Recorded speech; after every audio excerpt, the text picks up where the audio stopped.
1 এপ্ৰিলৰ পৰা 15 এপ্ৰিললৈকে প্ৰায় 31খন সভা কৰিব। সেই সভাৰ তালিকাখন আপোনালোকৰ জ্ঞাতাৰ্থে জনাই থওঁ। ইতিমধ্যে তেখেতে কৈছিল যে প্ৰায় 100তকৈ অধিক সভা আৰু সমান্তৰালভাৱে ৰোড শ্ব' কৰিব। এতিয়া মই তালিকাখন কৈ গৈছোঁ এতিয়ালৈকে যিখিনি সাজু কৰা হৈছে। প্ৰথম এপ্ৰিল 1 এপ্ৰিল মাজুলীত তেখেতৰ চাইকেল প্ৰচেশ্যন হ'ব। 2 এপ্ৰিলত ডিফুত তেখেতে মনোনয়ন পত্ৰ দাখিল অনুষ্ঠানত যোগদান কৰিব আৰু সেইদিনাই সৰুপথাৰত সভা কৰিব। 3 এপ্ৰিলত শিলচৰ কৰিমগঞ্জত মনোনয়ন পত্ৰ দাখিলত অংশগ্ৰহণ কৰিব। 4 এপ্ৰিলত ঢেকিয়াজুলি গহপুৰ বিহপুৰীয়া।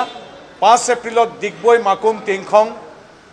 6 এপ্ৰিলত মাননীয় গৃহমন্ত্ৰী অমিত শ্বাহদেৱৰ লখিমপুৰ আৰু হোজাইৰ সভাত তেখেতে অংশগ্ৰহণ কৰিব।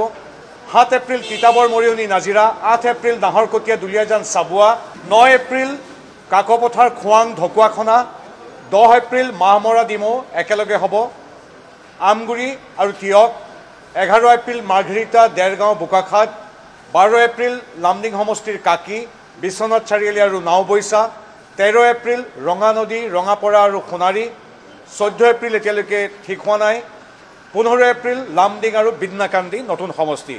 এই 1 পৰা 15 তাৰিখলৈকে তেখেতৰ ৰাজহুৱা সভা বিষয়ে আপোনালোকক অৱগত কৰিলোঁ আৰু তাৰ পিছতে আমি বিভিন্ন ঠাইত বিভিন্ন ৰোড শ্ব' হ'ব, ৰেলী হ'ব, চাইকেল ৰেলী হ'ব, শোভাযাত্ৰা হ'ব। এইবিলাকৰ বিষয়ে আপোনালোকক জনাম।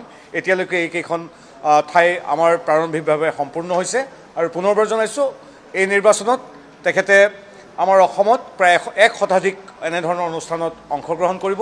তাৰ পিছত তেখেতে ৰাষ্ট্ৰীয় পৰ্যায়ত বিভিন্ন প্ৰদেশত গৈ ভাৰতীয় জনতা পাৰ্টিৰ বাবে প্ৰচাৰ কৰিব। 1 এপ্ৰিলত মাজুলীত এটা বিশাল চাইকেলৰ ৰেলী বা সমদল হ'ব।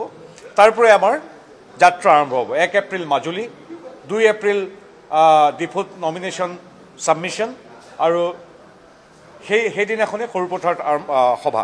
এইদৰে আমাৰ প্ৰথম পৰ্যায়ৰ 5টা সমষ্টিৰ এইখিনি সভা আৰু কিছু ৰোড শ্ব' অনুষ্ঠিত হ'ব।